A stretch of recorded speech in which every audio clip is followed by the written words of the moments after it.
Hey everyone, আজি এটা video' লৈ আপোনালোকৰ ওচৰলৈ আহিলোঁ। ভিডিঅ'টো শেষলৈকে চাই থাকিব দেই। আপোনালোকে নিজৰো বহুতখিনি কামত অহা বস্তু এটাৰ কথা ক'ম। এই ৰেকটো দেখিছেনে? এইটো আজি মই একচুৱেলি প্ৰথম খোলা সময়খিনি ভিডিঅ' কৰিব পাহৰি গ'লোঁ, তো পুৰা কমপ্লিট কৰাৰ পিছতহে ভিডিঅ'টো কৰিবলৈ মনত পৰিছে। এইটো একচুৱেলি মই মেছ'ৰ পৰা আনিছিলোঁ। এইটো এটা ইমানেই ধুনীয়া বস্তু, ইমানেই আপোনালোকৰ প্ৰয়োজনীয় বস্তু, দামো খুব কম, ইমান বেছি দামো নহয়। এই যে আমাৰ অযথা বস্তু যিবোৰ আমি পেলাই দিবও নোৱাৰোঁ আৰু থৈ দিবও লগা হয়, এটা বস্তু দেখিছেনে? এটা উলিয়ালে বাকীবোৰ মেলেং হৈ থাকে, এনেকৈ যে ঘৰবোৰ অচিজিল লাগি থাকে। মই বহু দিনৰ পৰা ভাবি আছিলোঁ কেনেকৈহে এইখিনি ঠিক কৰোঁ। দেখিছেনে মোৰ টেবুলখিনি? মই চশমাকেইখন কিন্তু এখনো পেলাব নোৱাৰোঁ। তো সেইকাৰণে ভাবিলোঁ যে এনেকুৱা এটা ৰেক আনো যিটো দি মোৰ গোটেই সমস্যাটোৰ সমাধান হয়। আৰু এইদৰে আজি মোৰ গোটেই ৰুমটো ঠিক কৰিলোঁ। বহু দিনৰ পৰা মোৰ প্লেনিং আছিলে যে মোৰ ৰুমটো মই ঠিক কৰোঁ, যিহেতু বহুত মেলেং হৈ আছে।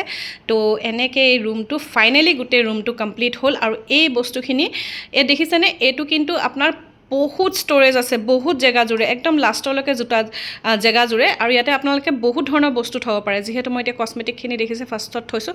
আৰু আটাইতকৈ ধুনীয়া লাগিছে ঢাকনখন চব।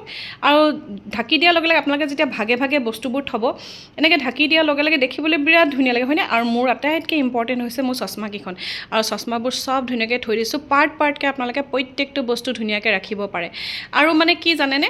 আৰু ধুনীয়াকৈ কোনোবা এটা কৰ্নাৰত গোটেই বস্তুটো জুৰি যায়। আৰু এইটো মই আনিছোঁ মেছ'ৰ পৰা। মই মেছ'ক এডভাৰটাইজ কৰা নাই দেই, কিন্তু যিহেতু মানে বস্তুটো বহুতে মানে ইউজফুল, সেইকাৰণে মানে মই আপোনালোকৰ লগত শ্বেয়াৰ কৰিলোঁ। আৰু গোটেই ঢাকনবোৰ লগাই দিয়াৰ লগে লগে ঘৰটো চিজিলো লাগে, হয়নে? তো আমাৰ যিহেতু চাৰ্জাৰ পৰা আৰম্ভ কৰি মোবাইল বা কিবা কিবি এগলাং বেগলাং ঢেৰ বস্তু থাকে, হয়নে?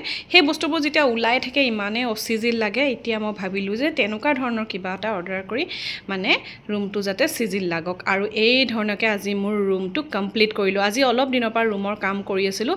ৱালপেপাৰ লগোৱাৰ পৰা মোৰ এই ফটোকেইখন, এইবোৰ আপোনালোকক কৈছিলোঁ যে মোৰ এটা ৱাল ৰেডি কৰিছোঁ ফটোৰ কাৰণে অকল, যিহেতু এইবোৰ ফটোবোৰ সাঁচি ৰাখিবলৈ বিৰাট ভাল। আৰু যিহেতু মই OMGৰ ফটোখিনি মই বিৰাট ভাল পাওঁ, আৰু এইদৰে আমাৰ ফটোবোৰ সাজি ৰাখিলোঁ।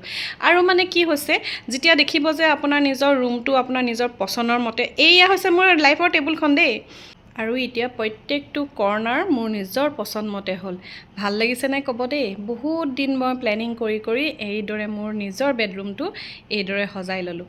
লাহে লাহে আৰু বহুত কাম বাকী আছে, যিহেতু আমি ঘৰটো সোমাওঁতেই ক'ভিডৰ কাৰণে বন্ধ হৈ থাকিলে। তো গতিকে তাৰপিছত এতিয়া লাহে লাহে ঘৰটো কমপ্লিট কৰি আছোঁ। আজিলৈ বাই।